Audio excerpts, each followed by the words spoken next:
welcome back to our channel. So today we're going to be reading Vote for SpongeBob.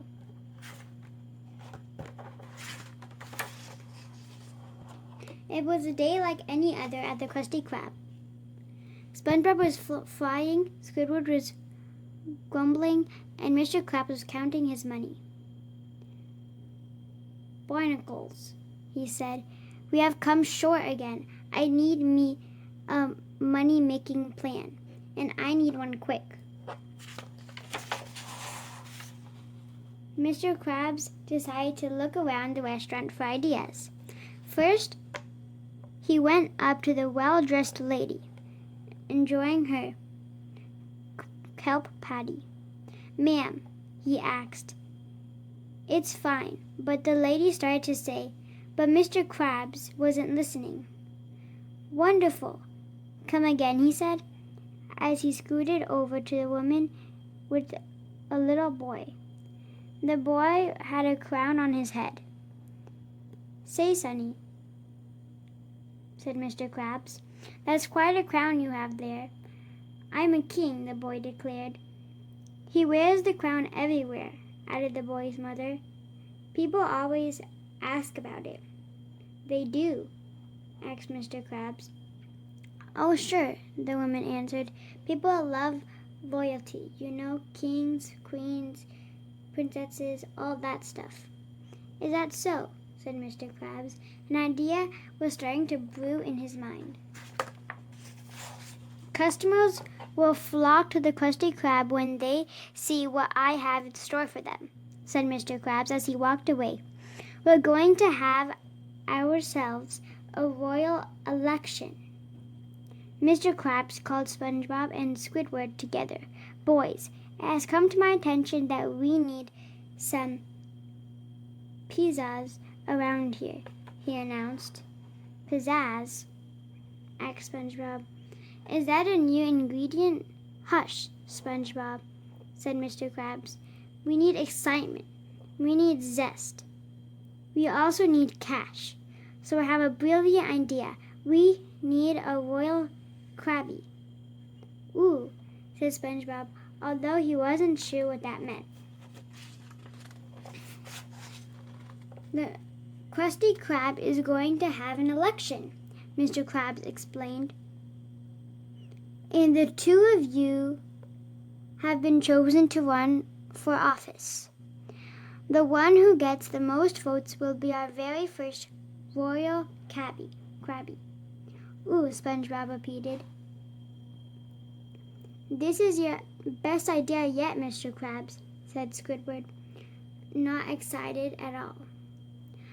"Look, I already made your very first election poster," said Mr. Krabs. "People can vote whenever they come into the Krusty Krab. So snap to it, boys. Get out there and tell everyone to vote for you." "Isn't this exciting, Squidward?" said SpongeBob. "One of us will get to be the very first royal Krabby." "Thrilling," said Squidward. "I just want you to know that even though things might be heated on the campaign trail, nothing will ever get in the way of our friendship," said SpongeBob. "May the best Krusty Krab employee win." SpongeBob couldn't wait to share the news with Patrick. "Patrick," said SpongeBob, "I'm running for a royal Krabby." "What's a royal Krabby?" said Patrick. "Good thinking, Pat," said SpongeBob. "We need to tell the public about the royal Krabby. You're the perfect campaign manager. You're hired." "Okay, as my campaign manager, you're responsible for getting my name out there," said SpongeBob. "The public should know and love me. They need posters and buttons, lots of buttons, with my face on them. And a parade. Everyone loves a parade."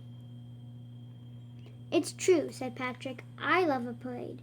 SpongeBob and Patrick stayed up all night making buttons, posters, and flyers.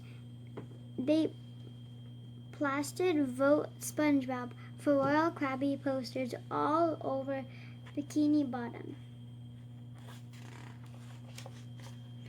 The next day, SpongeBob and Patrick arrived at the Krusty Krab, where they covered the walls with posters. They ran past Squidward, covering him, too. "SpongeBob," yelled Squidward, "get these off of me." "Sorry, Squidward," said SpongeBob. "I didn't mean to rub my campaign in your face." "Patrick, please remove the poster from Squidward." "Sure thing, boss," said Patrick. "Oh, son," said Mr. Krabs when he saw Patrick, "I've been looking for you.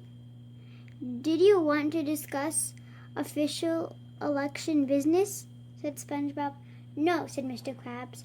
"I want to discuss official work business, mainly that you're supposed to be doing it."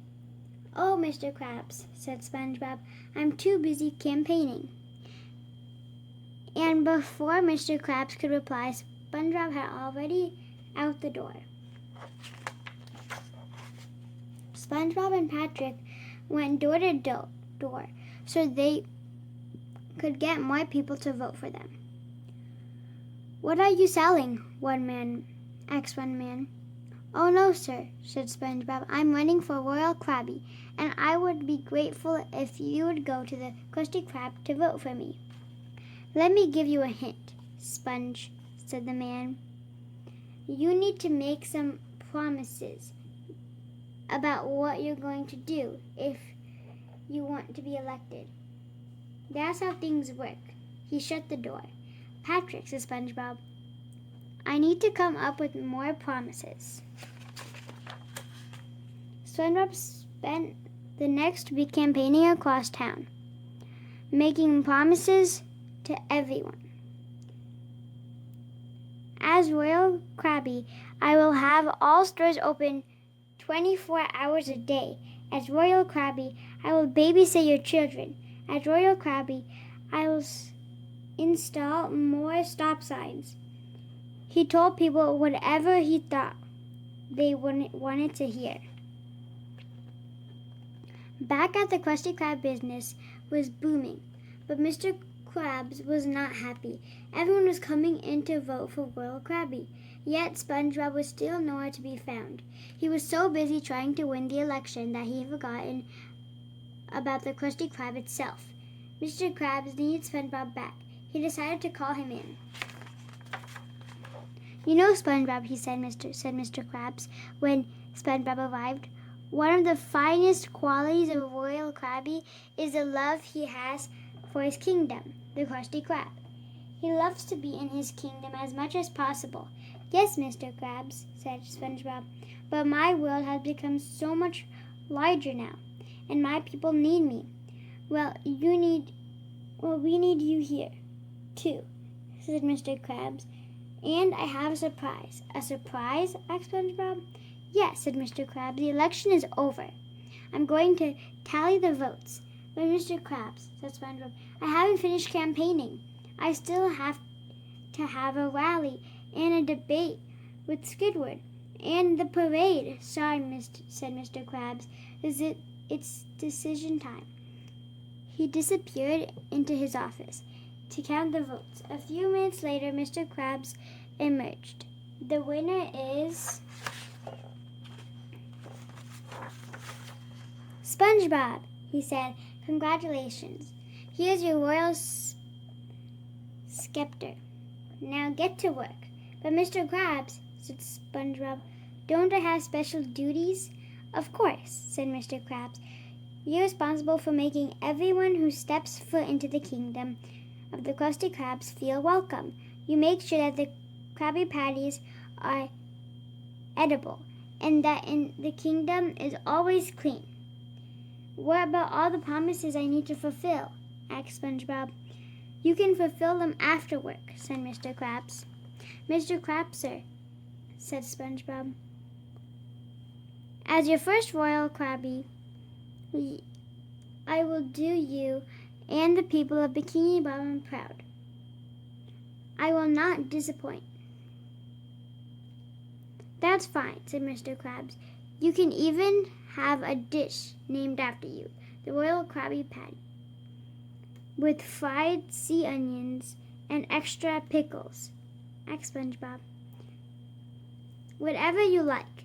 said Mr. Krabs, "as long as I can charge extra." "Yippee," said SpongeBob. "I'm going to get to work right now." SpongeBob returned to the kitchen. "Royal Krabby here, reporting for duty." "Do me a favor," said Mr. Krabs to Squidward.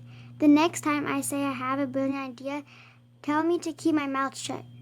"With pleasure," said Squidward. Thank you for watching. Hope you guys enjoyed Vote for SpongeBob, and stay tuned for more book reads coming soon. Take care, guys. Happy holidays, and we'll see you again soon. Goodbye. Bye.